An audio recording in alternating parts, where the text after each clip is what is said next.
Hey Xiang Wang family, welcome back. Let's start new chapter. Boss boss boss. अचानक वांगजी की loud आवाज से wing जो अपने ड्रीम वर्ल्ड से बाहर आया और वो वांगजी की तरफ देखने लगा जो अभी भी उसके साइड में खड़ा था और उसके हाथ में फाइल्स थी। मतलब अब तक वो अपने खूबसूरत ड्रीम वर्ल्ड में वांगजी के साथ कुछ करने के बारे में सोच रहा था। खैर अब वो रियलिटी में आ चुका था और उसने खुद को संभाल लिया था। उसकी नज़र वांगजी की तरफ थी। वांगजी जो विंग की तरफ जस्ट ऐसे देख रहा था जैसे क्या कोई प्रॉब्लम हो चुकी है। आखिर ऐसा क्या हो गया कि द ग्रेट आइसबर्ग अपने वर्क से डिस्ट्रैक्टेड है। वो क्यूरियस था रीज़न जानने के लिए, इसीलिए उसने विंग से क्वेश्चन किया, boss what's the matter. Wing जो अब पूरे होश में था उसने वांगजी को आंसर किया, no go and complete your work. Wangji ने नोट किया और वो वहां से निकल चुका था। विंग जिसने वांगजी के जाने के बाद अपने हेड पर हल्का सा हिट किया, वो उस वाइल्ड थिंकिंग को अपने दिमाग से निकाल पाए। देन उसने डीप ब्रीथ ली और वो फिर से अपनी वर्क में लग चुका था। लंच टाइम हो चुका था और वांगजी अपने कलीग्स के साथ लंच कर रहा था और फिर से मिशन डेविल का टॉपिक छिड़ गया। सब डेस्परेटली जानना चाहते थे कि वांगजी कहाँ तक पहुंचा है अपने मिशन में, पर वांगजी उसके पास आज भी कोई जवाब नहीं और उसे चुप देखकर उसके कलीग्स फिर से हंसने लगे।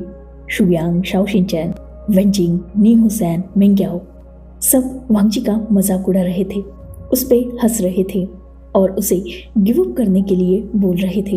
अब वांगजी जिसका बहुत ज्यादा मजाक बन चुका था, उसने एक डीप ब्रीथ ली। देन उसने सबकी तरफ देखा। उसके फेस पर एक अलग सा स्माइल था, डेविलिश स्माइल। देन उसकी आगे की लाइन ने वहां पिन ड्रॉप साइलेंट कर दिया था सबको और लगभग सब अपना मुंह खोले वांगजी की तरफ शॉकिंगली देख रहे थे। I kissed the boss yesterday. Wangji ने लाइन खत्म की और सबके एक्सप्रेशंस देखे। उसे मजा आ रहा था सबको इतना शॉक और सरप्राइज देख के। Then 1 2 3 4 5 everyone burst into laugh. सब अपना पेट पकड़ के जोर जोर से हंसने लगे थे। शुयांग जिसने जैसे तैसे अपनी हंसी रोकी और वांगजी की तरफ देखते हुए सिंपली कहा, नाइस जोक वांगजी, सुपर्ब। मतलब अब तुम कुछ भी बोलोगे और हम मान लेंगे। No one kiss president Wei and survive, impossible. Yes, Wangji को लास्ट नाइट जो कुछ भी हुआ वो सब कुछ याद था। इतना ड्रग वो नहीं था कि कोई आकर उसका फायदा उठा ले।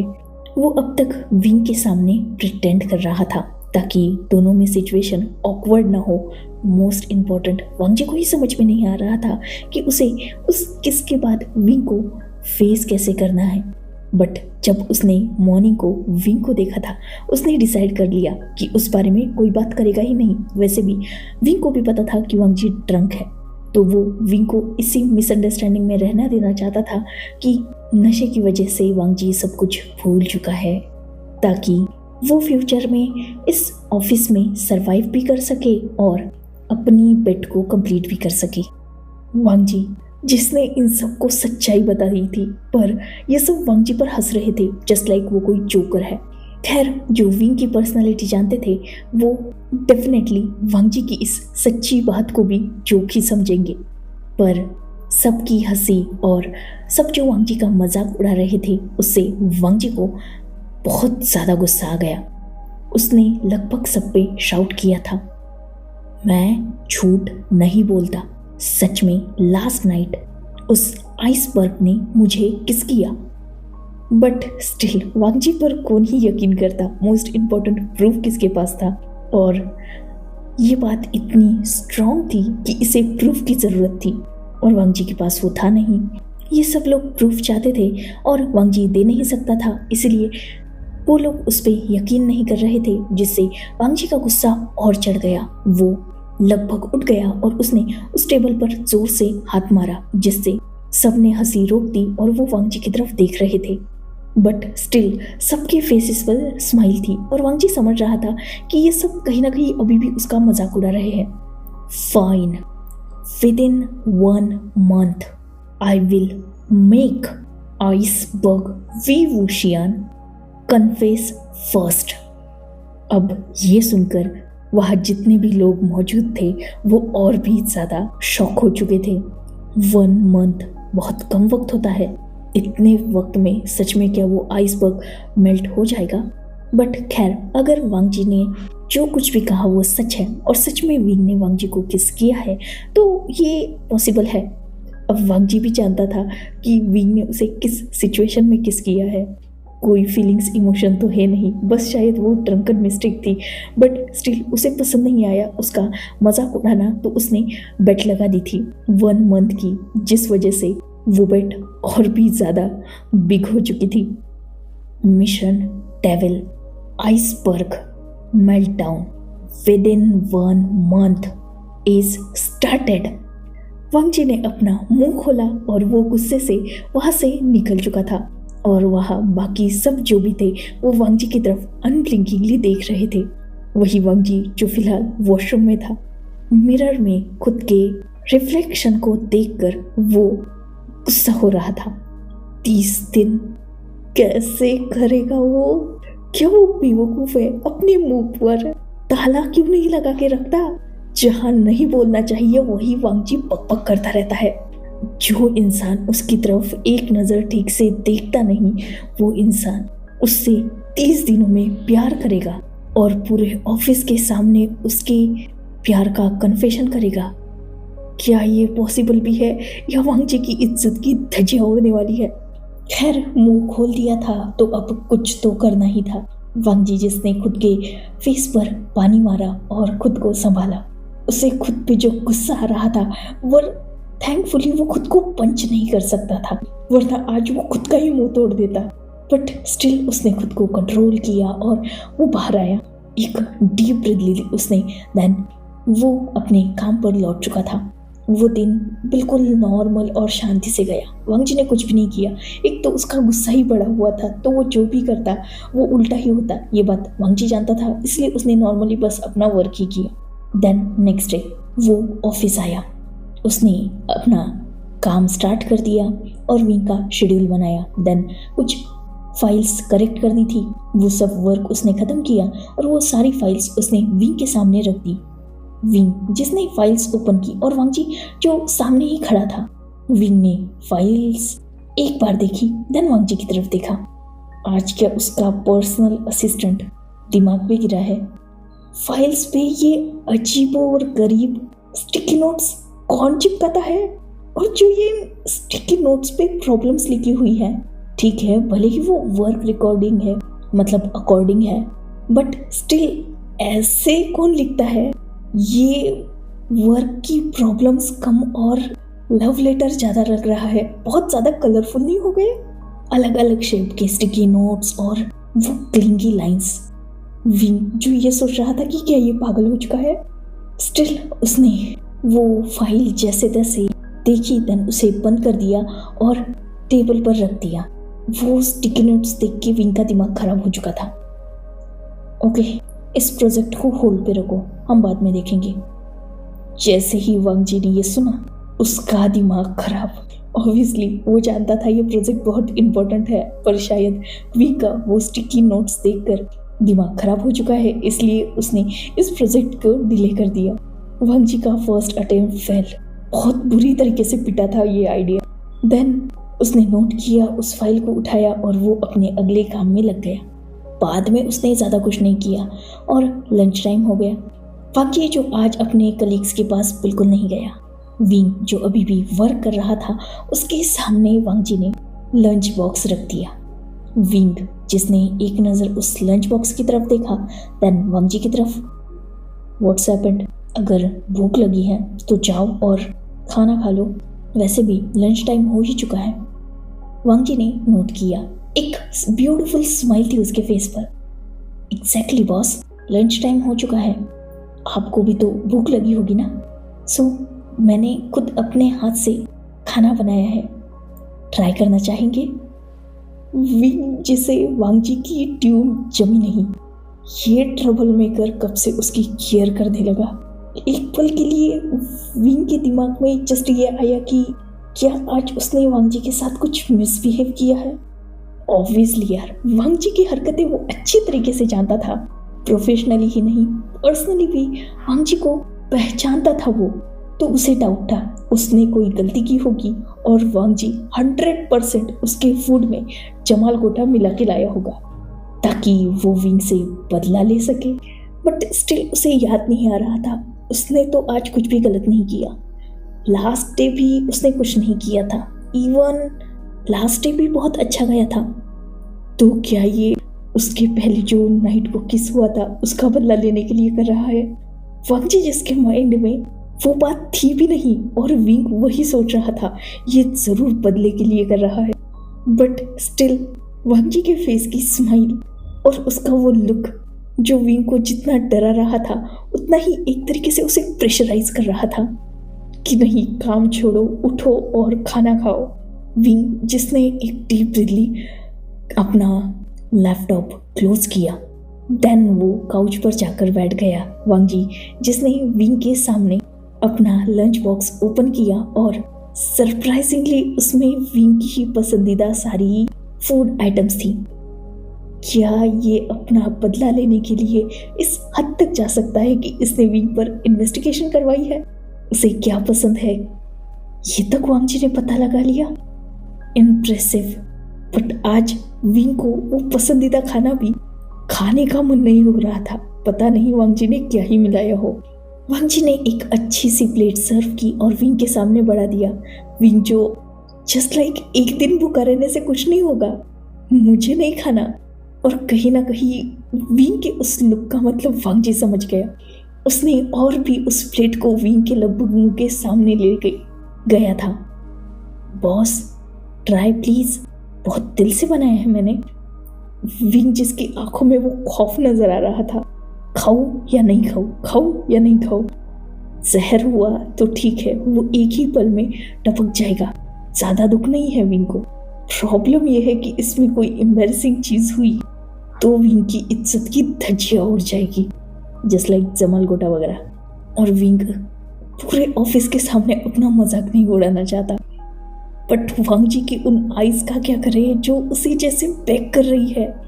फाइनली उसने अपने दिल पे पत्थर रखा, वो खाएगा, वो खाएगा। बहुत हिम्मत करके उसने चॉपस्टिक उठाई। उसके हाथ लगभग आज खाना खाने के लिए कांप रहे थे, बट स्टिल उसकी हिम्मत नहीं हो रही थी। उसने वांग जी की तरफ देखा, वो फूड प्लेट उसने अपने हाथ में पकड़ ली थी। तो तुम नहीं खाओगे? ये सुनते ही वांग जी जो समझ गया। ऑब्वियसली वो जानता था कि उसके कांड ऐसे है कि विंग उस पर यकीन नहीं करेगा, इसलिए उसने डीप ब्रीथ ली और दूसरी प्लेट अपने लिए सर्व की। देन उसने खुद एक प्लेट से खाना खाया, तब जाकर कहीं विंग को रिलीफ मिला। हाँ, खाने लायक है खाना। देन विंग ने बाइट उठाई। वांग जी जो उसकी तरफ देख रहा था बिल्कुल एक्साइटेडली, जस्ट लाइक बताओ कैसे बना है। विंग जिसने स्माइल की और वांग जी की तरफ देखा। Okay but little spicy. ये सुनते ही वांग जी का मुंह लटक गया। उसने नोट किया और सॉरी बोला। विंग की तरफ हाथ बढ़ाया ताकि वो विंग से प्लेट ले ले, क्योंकि ऑब्वियसली विंग को खाना पसंद नहीं आया ना, तो वो खाएगा नहीं। बट स्टिल विंग ने मना कर दिया कि नहीं वो खाएगा, इतना नहीं है कि वो सह नहीं सकता। वांग जी जिसने नोट किया, देन उन दोनों ने साथ में लंच किया। लंच फिनिश होने के बाद वो फिर से अपने काम में लग गए। काम करते करते भी वांग जी के दिमाग में वही सारी बातें चल रही थी, अब क्या करना है, अब क्या करना है। तो हाँ, उसके माइंड में एक और आइडिया आया। ऑब्वियसली विंग का पर्सनल असिस्टेंट था, वो विंग के सबसे ज्यादा करीब रहता था, तो और करीब भी हो सकता है ना। He intentionally get close will explaining the report. Touchy होने की कोशिश कर रहा था वो। और विंग जिसे अजीब लग रहा था, क्या आज ये पागल हो चुका है या किसी सोल ने इसे करप्ट कर दिया है? ये क्या पागलपन लगा के रखा है आज वांग जी ने? विंग को कुछ नहीं समझ में आ रहा था। खैर जैसे तैसे विंग ने आज वांग जी के साथ टाइम स्पेंड किया था, क्योंकि वांग जी की आज की हरकतें बहुत ज़्यादा अजीबोगरीब थी। देन वर्क टाइम ख़त्म हुआ और वांग जी अपने घर गया। बहुत गुस्सा आ रहा था उसे, क्या करे वो ऐसा जिससे ये आइसबर्ग मेल्ट होकर उसके सामने नीज पे आके उससे अपना लव कन्फेस करे। लव क्या अभी वो स्टार्ट भी हुआ है? क्योंकि जितने हिंट वो वांग जी को वांग जी विंग को दे रहा है, विंग ने एक भी नहीं पकड़ा। वो किस भी शायद ड्रंकन मिस्टेक थी। बेचारा वांग जी 1 मंथ में अगर कुछ नहीं कर पाया तो उसे अपना मुंह छुपाने के लिए जगह ढूंढनी होगी। फर्स्ट बेट जो वो हार जाएगा, कितना बुरा होगा बेचारे के साथ। वांग जी जो यही सब सोच रहा था और सोचते सोचते जैसे तैसे वो सो चुका था। नेक्स्ट डे फिर से वर्क टाइम स्टार्ट हुआ और वांग जी अपना काम कर रहा था। कुछ ही देर बाद विंग की एक मीटिंग थी और वांग जी ने जब उस मीटिंग के बारे में विंग को इन्फॉर्म किया तो विंग ने सडनली कुछ देर तक सोचा और मीटिंग कैंसिल कर दी। वांग जी को रीज़न नहीं समझ में आया, बट विंग की बात उसने मान के मीटिंग कैंसिल कर दी। अभी कुछ ही वक्त गुजरा था, तब तक विंग के ऑफिस में एक पर्सन ने एंटर किया, एक फीमेल ओमेगा। सच में वो फीमेल ओमेगा कुछ ज़्यादा ही ब्यूटीफुल और अट्रैक्टिव थी। शॉर्ट ड्रेस पहनी थी उसने, पर्पल कलर की। उसके हेयर्स ओपन थे और विंग के ऑफिस में वो बहुत लहराती हुई एंटर कर चुकी थी। वांग जी जो विंग के साथ ही था और उस ओमेगा की तरफ शॉकिंगली देख रहा था। यार ये ऑफिस है, कोई पब या नाइट क्लब नहीं जिसमें ऐसे क्लोथ्स अलाउ हो। विंग जिस पर वांग जी की नजर गई, क्योंकि वांग जी जानता था कि विंग को ऐसे क्लोथ्स पसंद नहीं है। अब तक वो विंग के बारे में अच्छी खासी जानकारी पता कर चुका था, बट उसे शौक लगा ये देखकर कि विंग ने हैप्पीली उस ओमेगा के लिए ना सिर्फ अपनी चेयर छोड़कर वो खड़ा हो चुका था, बल्कि उस ओमेगा की तरफ वो हैप्पीली बढ़ा। उन दोनों ने हैंडशेक किया और साइड हग भी। देन विंग ने वांग जी की तरफ देखा और उसे जाने के लिए बोला। ये बात वांग जी को खटक गई। क्यों भाई, वो क्यों जाए? पर्सनल असिस्टेंट है वो, विंग का हक है उसका यहाँ रहने का, बट शायद वो हक फिलहाल विंग वांग जी को नहीं देना चाहता। ना चाहते हुए भी विंग के कहने पर वांग जी ने उस कैबिन को छोड़ दिया और वो बाहर आया। जैसे ही वो बाहर आया था उसकी नजर गई कलीग्स की तरफ। शुयांग, शाओ शिनचैन, नी हुसैन, मेंग्याओ सब उसकी तरफ देख रहे थे। वांग जी जो उनकी तरफ बढ़ा, क्योंकि वो समझ चुका था कि इन लोगों को उससे बात करनी है। जैसे ही वांग जी आया था, नी हुसैन ने उसे अपनी तरफ खींच लिया। Wang ji, definitely you lose this बेट। वांग जी जिसे मतलब समझ नहीं आया और उसके फेस पर क्वेश्चन मार्क देखकर शुयांग ने आंसर किया। जिन्स की सेकंड हायर म्या है वो, विंग की बेस्ट फ्रेंड। इवन उनके वेडिंग के रूमर्स भी स्प्रेड हुए थे रिसेंटली ही। क्या तुम नहीं जानते? वो अलग बात है कि उस आइसबर्ग ने उन रूमर्स पर कोई भी कमेंट नहीं किया और ना ही म्या ने, बट स्टिल दुनिया का तो यही कहना है कि उन दोनों की जोड़ी परफेक्ट लगती है। Childhood sweet hearts. शायद इस बार तुमने गलत पंगा ले लिया। वांग जी जिसका ये सुनकर तो अब तन बदन में आग लग चुकी थी। उसे गुस्सा आ रहा था। उसने सबको जस्ट एक लुक दिया, देन वो वहां से निकल गया। रुकना ही नहीं चाहता था वो वहां पर। फिलहाल वो वॉशरूम में था और फिर से अपने रिफ्लेक्शन पर गुस्सा उतर रहा था। बट वन सेक, उससे गुस्सा किस बात का आ रहा है? विंग तो उसके लिए मिशन है ना, एक बेट का हिस्सा। तो वो क्यों गुस्सा कर रहा है? अगर विंग किसी और ओमेगा की तरफ अटेंशन दे रहा है तो इससे वांग जी को क्यों मिर्ची लग रही है? क्यों वांग जी को पसंद नहीं आया कि विंग ने उसके सामने म्या से बातें नहीं की? उन दोनों की प्राइवेसी उनका मैटर है, वो उनका कंसर्न हुआ ना। वांग जी की क्यों तन बदन में आग लग रही है? हाँ, शायद ही इसलिए है क्योंकि ये मिशन वांग जी के लिए कुछ ज़्यादा ही टफ हो रहा है ना। तो वांग जी के रास्ते में जो कुछ भी आ रहा है, वांग जी शायद उससे नफरत कर रहा है। वांग जी जिसने खुद को यही समझा के बहला के खुद को जैसे तैसे संभाला, देन वो बाहर आया। वांग जी जो डायरेक्टली विंग की ऑफिस की तरफ बढ़ा, उसने without knocking without permission directly door open कर दिया और तुरंत ही विंग और म्याम्या दोनों का भी ध्यान वांग जी की तरफ आ चुका था। वो दोनों शांत हो गए।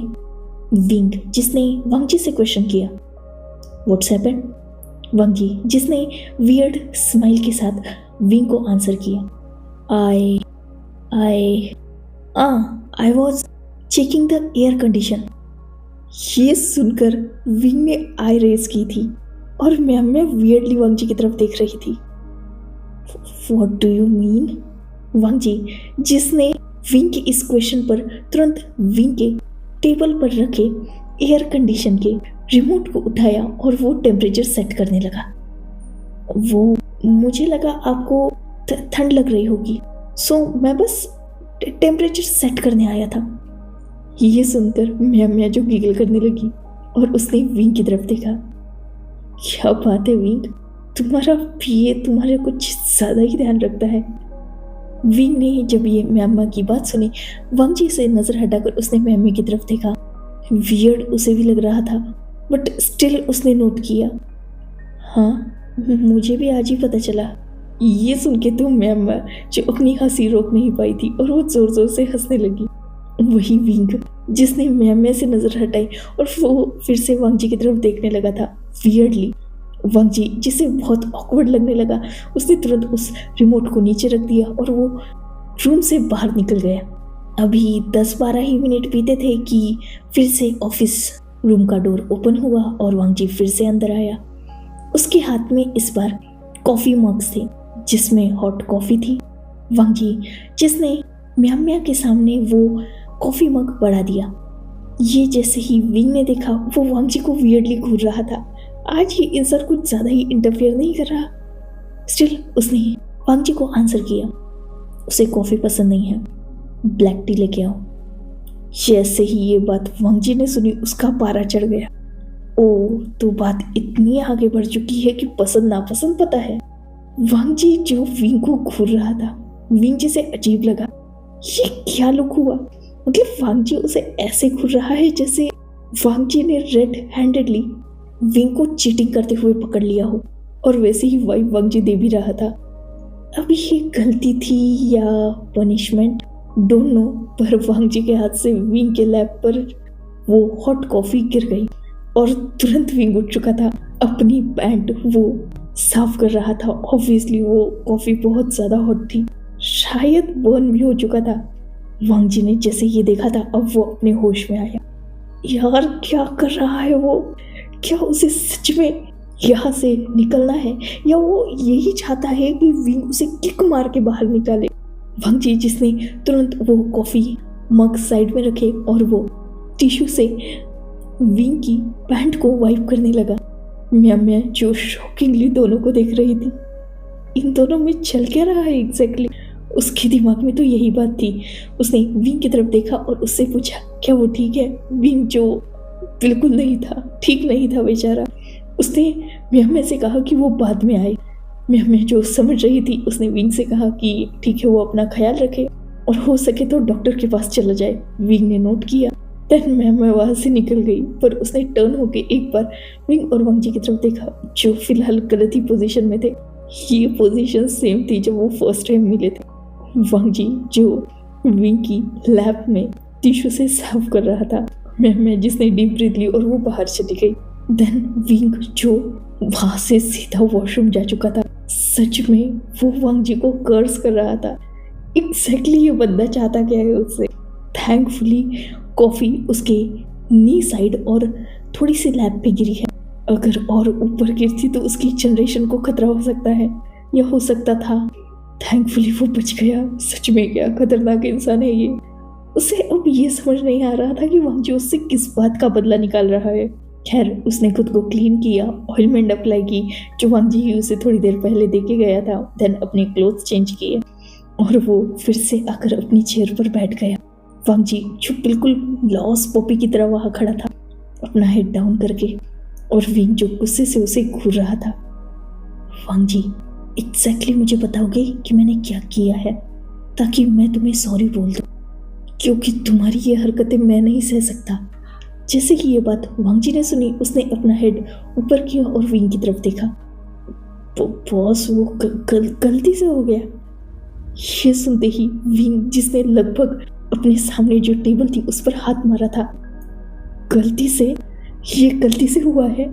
तुम्हारी गलती के चक्कर में मेरी फ्यूचर जनरेशंस डेंजर में आ चुकी थी। जस्ट थोड़े से बचा हूं मैं। तुम एग्जैक्टली किस बात का रिवेंज निकाल रहे हो और ये क्या बिहेव कर रहे हो तुम? जो भी है बोल दो ना। देखो वांग जी, मैं तुम्हारी ये नॉटी हरकतें यहाँ टॉलरेट बिल्कुल नहीं करने वाला। भूलो मत, ये वर्क प्लेस है, तुम्हारा घर नहीं। वांग जी, जिसने जब ये सुना उसे बहुत बुरा लगा। हाँ, वो मानता है उसने गलती की, बट इंटेंशनली थोड़ी ना किया, गलती से ही हुआ सब कुछ। बेचारे की आंखों में आंसू आ चुके थे।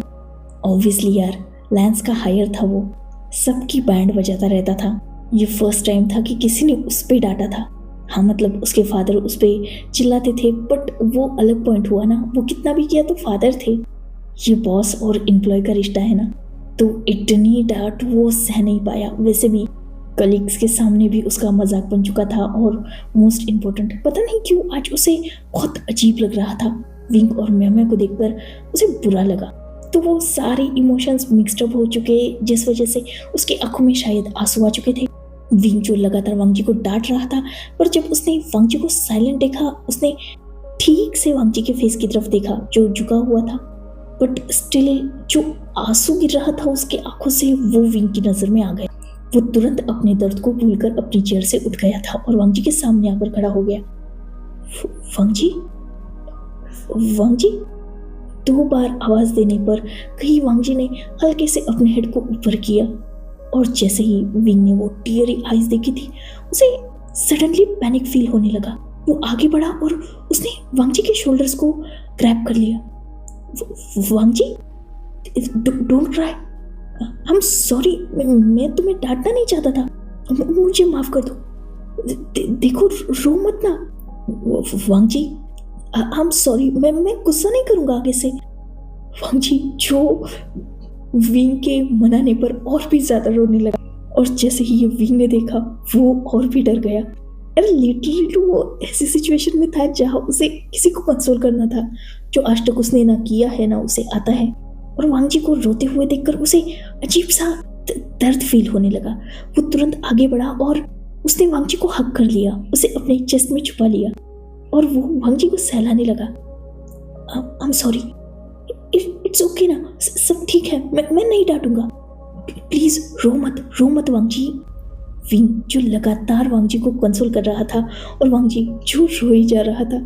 करीबन आधा घंटा बीत चुका था, और वांग जी जिसे लेकर विंग काउच पर बैठा हुआ था, उसका हेड अभी भी विंग के चेस्ट पर था, और लगातार विंग वांग जी को सहला रहा था जैसे तैसे। अब कुछ वक्त पहले ही वांग जी की सिसकियां बंद हुई थी, और विंग उसे गुस्सा आ रहा था। क्या वो नैनी है या बेबी सिटर है? एक 22 ईयर्स ओल्ड चाइल्ड जो पहले गलती कर चुका है और कुछ वर्ड से ही ऑफेंड हो गया। लिटरली वांग जी को विंग को माफी मांगनी चाहिए, और यह उल्टी गंगा बह रही है। विंग वांग जी को माफी मांग रहा है, वो भी क्यों? क्योंकि विंग ने वांग जी को वांग जी की गलती पर डांटा। ये विंग की गलती है, करेक्ट, ये विंग की गलती है। खैर, गलती किसकी भी हो, जैसे तैसे वांग जी जिसे विंग ने कंट्रोल किया था, और अब जाकर उसे शांति मिल रही थी। सच में करीबन आधे घंटे से वो इस बच्चे को चुप कराते कराते थक चुका है। जो आज तक उसने नहीं किया, वो सब कुछ आज उसने कर लिया है। अनएक्सपेक्टेड अपने दर्द को वो कब का भूल चुका है। खैर, वांग जी जो शांत हो चुका था, उसे विंग ने खुद से दूर किया, उसके फेस को अपनी ही स्लीव से क्लीन किया, देन वांग जी को प्यार से सहलाया। इट्स ओके, एक काम करो, तुम आज हाफ डे ले लो। ये सुनते ही वांग जी जो अब तक चुप हो चुका था, वो फिर से रोने लगा, पर साइलेंटली। और विंग जो टेंशन में आ गया, अब क्या हुआ? उसने कुछ गलत नहीं कहा। वांग जी जो रोने लगा, और वो बच्चे की तरह विंग को हिट करने लगा उसके चेस्ट पर। बॉस, आप मुझे फायर करना चाहते हो इतनी सी गलती पर? विंग ये सुनकर शौक, उसने कब फायर की बात की? नहीं नहीं, उसने वांग जी को तुरंत होल्ड किया, उसके फेस को अपने दोनों हाथों में, उसकी आईज को क्लीन किया। वांग जी, ऐसा नहीं है, मैं बस रेस्ट करने के लिए बोल रहा था। मैं फायर क्यों करूंगा तुम्हें? तुम रो क्यों रहे हो फिर से? प्लीज प्लीज शांत हो जाओ। ओके, मत जाओ घर पे, यही रहो, मैं भी यही हूँ। चाहे तो हम दोनों साथ में रात भर यही रुकेंगे, तुम बस रो मत। लिटरली विंग वांग जी को किसी बच्चे की तरह समझा रहा था। जैसे तैसे फिर से वांग जी चुप हो गया और विंग जिसने डीप ब्रीथ ली, सच में क्या डेंजरस बेबी उसके गले पड़ चुका है। ना वो इसे फायर कर सकता है और ना ही एक वर्ड बोल सकता है। खैर, बाकी का दिन उनका नॉर्मल गया। काम तो कुछ हुआ नहीं। आज का आधा दिन तो विंग का वांग जी को कंसोल करने में, उसे समझाने में, उसे चुप कराने में ही गया था। देन वांग जी को थोड़ा अच्छा फील हो, इसीलिए विंग वांग जी को लंच पे लेके गया बाहर और उसे उसके पसंदीदा फूड आइटम्स खिलाए। तब जाकर कहीं वांग जी जिसका चेहरा खिला था। बाद में वो फिर से अपने काम करने लगे और आज का पूरा दिन बीत गया। नेक्स्ट डे पूरे ऑफिस में ये खबर आग की तरह फैल चुकी थी कि विंग वांग जी को लंच पे लेके गया था। जितने भी कलीग्स थे सब वांग जी को अप्रिशिएट कर रहे थे। फाइनली वांग जी आगे स्टेप तो बढ़ा रहा है और वांग जी को ये देखकर बहुत अच्छा लगा। उसे तारीफ मिल रही थी ना। अब तक जो लोग उसे बोल रहे थे कि इम्पॉसिबल है विंग को इम्प्रेस करना, आइसबर्ग को मेल्ट करना, ये वो ऐसा वैसा, वो फाइनली आज वांग जी की कहीं ना कहीं तारीफ कर रहे थे। तो वो कहीं ना कहीं श्योर हो रहा था, नहीं लान वांग जी ये भी कर सकता है। वही विंग जो इन सारी बातों से बेखबर अपने काम में लगा हुआ था, कुछ देर बाद उसके पास वांग जी आया और वो अपने काम में लग गए। ऐसे ही अब लगभग 3 से 4 दिन बीत गए थे। विंग जो अब वांग जी को कुछ भी ऐसा नहीं बोल रहा था जिससे वांग जी को हर्ट हो, क्योंकि ऑब्वियसली वो फिर से बेबी सिटिंग करने में इंटरेस्टेड बिल्कुल नहीं था। उन दोनों में अच्छी खासी बॉन्डिंग चल रही थी एज अ बॉस एम्प्लॉय। और वांग जी वो तारीफों से इतना हवा में उड़ चुका था कि भूल ही चुका था कि 30 दिन का वक्त है।